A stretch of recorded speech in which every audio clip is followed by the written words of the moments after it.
Exam में कभी कभी, बहुत ज्यादा तो नहीं, कभी कभी सरकारी बजट वाले चैप्टर से भी कुछ न्यूमेरिकल क्वेश्चन पूछ लिए जाते हैं और ये शॉर्ट में होता है, 2 नंबर में, 1 नंबर में या 3 नंबर में। और वो क्वेश्चन को सॉल्व कैसे करें। और बेसिकली ये जो क्वेश्चन होता है ना, वो बजट घाटे से रिलेटेड होता है। अब बजट घाटा क्या होता है वो तो आपको पता ही होगा। एक ऐसी स्थिति जहां पर बजट से मिलने वाली इनकम यानी कि बजट प्राप्तियां और बजट में होने वाले खर्चे यानी कि बजट व्यय, इन दोनों के बीच का डिफरेंस होता है। और एक ऐसी स्थिति होती है जब बजट व्यय ज्यादा होता है, मतलब जब व्यय ज्यादा होता है और आपके बजट की जो प्राप्तियां होती हैं वो कम होती हैं, तो ऐसी स्थिति को हम बजट घाटा बोला जाता है। क्या बोलते हैं? बजट घाटा। तो आज की इस वीडियो में मैं आपको बताऊंगा कि जो बजट घाटा होता है उसकी कैलकुलेशन कैसे करते हैं। तो सबसे पहले तो आपको यह समझना होगा कि बजट घाटे 3 प्रकार के होते हैं। एक होता है आपका बजट घाटे का प्रकार, एक होता है आपका राजस्व घाटा, दूसरा होता है राजकोषीय घाटा, ठीक है, और तीसरा होता है प्राथमिक घाटा। प्राथमिक घाटा, ठीक है। राजस्व घाटा क्या होता है? जब राजस्व व्यय राजस्व प्राप्तियों से अधिक हो। इसका मतलब ये हुआ कि राजस्व व्यय माइनस राजस्व प्राप्तियां, इन दोनों के बीच का अंतर जो होता है वो राजस्व घाटा होता है। राजकोषीय घाटे के अंदर क्या होता है? राजकोषीय घाटे में कुल व्यय और कुल प्राप्तियां सभी सम्मिलित होती है। इसका मतलब राजकोषीय घाटा बराबर होता है बजट के अंतर्गत कुल व्यय, जितनी भी व्यय होती है जिसमें राजस्व व्यय और पूंजीगत व्यय दोनों शामिल होता है, में से कुल प्राप्तियां। लेकिन कुल प्राप्तियों में जो उधार लिया जाता है, जो ऋण होता है, लोन, उसको शामिल नहीं करते हैं। लोन को छोड़ के बाकी जो भी प्राप्तियां हैं उसको शामिल किया जाता है। और प्राथमिक घाटा, राजकोषीय घाटे में से सरकार को दिए जाने वाले विभिन्न प्रकार के भुगतान जो होती है, जो ब्याज होता है, ठीक है ना, उसको माइनस कर दिया जाता है सरकार के द्वारा जो ब्याज दिया जाता है। तो ये 3 प्रकार के घाटे होते हैं और इससे रिलेटेड न्यूमेरिकल आपके एग्जाम में पूछा जाता है। जैसे कि मैंने यहाँ पर आपको क्वेश्चन लिखा है कुछ। पहला क्वेश्चन है, निम्न आंकड़ों से बजट घाटा ज्ञात कीजिए। तो बजट घाटा ज्ञात करने के लिए कहा गया कौन सा घाटा, ये नहीं बोला गया, लेकिन इसका मतलब हमें टोटल बजट का कैलकुलेट करना होगा। कैसे करेंगे भाई? सब्सक्राइब कर दीजिए पहले और बेल आइकन को दबा दीजिए। इसी तरह से न्यूमेरिकल क्वेश्चन जो आपके एग्जाम में पूछे जाते हैं उसके सॉल्यूशन में आपको लगातार प्रोवाइड कराऊंगा, ठीक है। तो हमें निकालना है बजट घाटा। बजट घाटा, ठीक है ना, इस क्वेश्चन का सॉल्यूशन है। और यहाँ पर बजट घाटा निकालने के लिए सारे व्यय और सारे प्राप्तियों को जोड़ना पड़ेगा। बजट घाटा बराबर होता है, जहां पर व्यय पहले लिखा जाता है यानी कि राजस्व व्यय प्लस पूंजीगत व्यय, ठीक है। इसमें से माइनस क्या कर देंगे? दोनों प्राप्तियों को, यानी कि राजस्व प्राप्तियां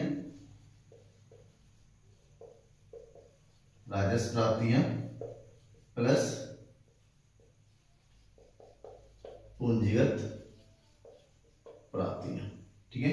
अब दोनों की वैल्यू को रखिए। जब दोनों की वैल्यू को रखेंगे तो राजस्व घाटा बराबर हो जाएगा आपका राजस्व व्यय कितना रहेगा? 60,000, ठीक है ना। ये हो गया 60,000 प्लस 30,000 माइनस 50,000 प्लस 25,000। अब जोड़िए दोनों, इसको जोड़ेंगे तो राजस्व व्यय कितना हो रहा है, सॉरी, जो व्यय हो रहा है वो 90,000 का हो रहा है और जो प्राप्तियां हैं वो आपका 75,000 है। तो 90,000 में से 75,000 को घटा देंगे तो कितना बचेगा? 15,000। तो ये जो 15,000 करोड़ रुपीस है, ये क्या है? घाटा है। कौन सा घाटा है? बजट घाटा है। समझ में आ गया? पहले क्वेश्चन का सॉल्यूशन हो गया। अब हम बात करते हैं क्वेश्चन नंबर 2। अब हमसे यहाँ पर राजकोषीय घाटा निकालने के लिए कहा गया है। राजकोषीय घाटा ध्यान में रखिएगा, राजकोषीय घाटे के अंतर्गत उधार सम्मिलित नहीं होती है। तो यहाँ पर आंसर निकालेंगे हम, राजकोषीय घाटा ज्ञात करेंगे। दैट इज राजकोषीय घाटा बराबर क्या हो जाएगा? राजकोषीय घाटा बराबर जो कुल व्यय है, कुल व्यय में से हम घटा देंगे राजस्व प्राप्तियां और गैर ऋण पूंजीगत प्राप्तियों का योग। मतलब जोड़ दीजिए राजस्व प्राप्तियां प्लस गैर ऋण का मतलब होता है ऋण को शामिल नहीं किया गया है, गैर ऋण पूंजीगत प्राप्तियां, गैर ऋण पूंजीगत प्राप्ति है, क्योंकि ऋण जो होता है पूंजीगत प्राप्ति होता है, उसमें ऋण को शामिल नहीं करना है, इसलिए गैर ऋण लिख दिया गया है।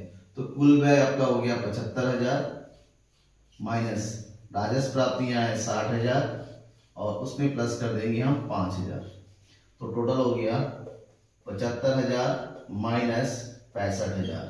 तो राजस्व घाटा जो है वो कितना है, रुपीज 10,000 करोड़ का। ठीक है ना, ये दूसरे क्वेश्चन का सॉल्यूशन लगा ना इजी, बिल्कुल इजी है। बस आपको घाटे के बारे में पता होना चाहिए कि घाटा क्या होता है और किस तरह से कैलकुलेट करते हैं। आपको घाटे के बारे में नहीं पता ना डिटेल से, तो डिस्क्रिप्शन में मैं लिंक दिया रखूंगा, चैप्टर नंबर 4-5 है बजट, सरकारी बजट, उसमें जाइए, आपको पूरा चैप्टर डिटेल से मिल जाएगा। थर्ड क्वेश्चन सॉल्व करते हैं, इजी हो जाएगा सब कुछ। बस बने रहिएगा मेरे साथ। द इकोनॉमिक्स गुरु नाम मत भूलिएगा, और नकुल सर, ठीक है ना, हर एक कॉन्सेप्ट इजी समझाया जाएगा आपको। तो प्राथमिक घाटा ज्ञात कीजिए। तो प्राथमिक घाटा का फॉर्मूला क्या होता है यहाँ पर, पहले वो देखिए। प्राथमिक घाटा बराबर होता है आपका राजकोषीय घाटा माइनस सरकार के द्वारा दिया गया ब्याज भुगतान। सरकार द्वारा कितना ब्याज भुगतान किया, क्योंकि सरकार लोन लेती है, लोन के लिए ब्याज देना पड़ेगा, लेकिन ब्याज एक ऐसा होता है ना जो देश की विकास में खर्चा नहीं होता है। देश की विकास में कितना खर्चा होने से घाटा हो रहा है, इस चीज को प्राप्त किया जाता है इसमें, क्योंकि ब्याज तो बाहर चला जाएगा, उसका विकास कार्य में कोई लेना देना नहीं है। तो ऐसे में जो राजकोषीय घाटा है कितना है यहाँ पर 9,000, उसमें से माइनस कर दिया जाएगा 400 को, तो बचेगा 8,600 करोड़। ये जो आपका वो प्राथमिक घाटा होगा। ठीक है ना, बिल्कुल इजी कॉन्सेप्ट है, आपके एग्जाम में ये शॉर्ट में पूछा जाता है। कोई भी डाउट रहता है बेटा, कमेंट बॉक्स आपके लिए है, कमेंट करके बताइए और सब्सक्राइब करके रखिएगा। इसी तरह की जो भी न्यूमेरिकल क्वेश्चन है पूरी क्लास 12 की इकोनॉमिक्स की सिलेबस में हर एक क्वेश्चन का मैं आपको प्रोवाइड कराऊंगा। Thank you everyone.